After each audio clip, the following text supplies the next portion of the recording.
Salam, biz pointblank.com kayıt olacağız. Şimdi buradan pointblank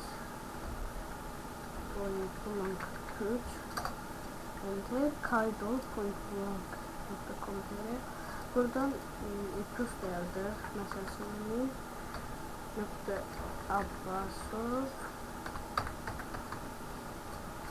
@mail.ru ve bunu bakarsanız açılır. Şimdi biz şifre böyle şifre yazır. Ya hemen uygun şifre yazmıyorum ama yazılır. Sonra buradan 3 evcil hayvanınızın ismini koyuyor. Cüzü sonra bile öğrenmek istediğiniz yerden bunları yazılır.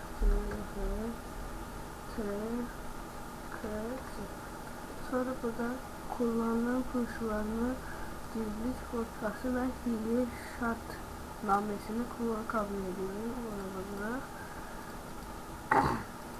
Ama bir şey değil.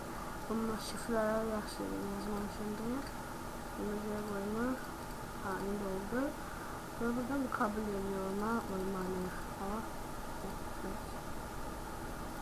Bu kadar. Sağ ol.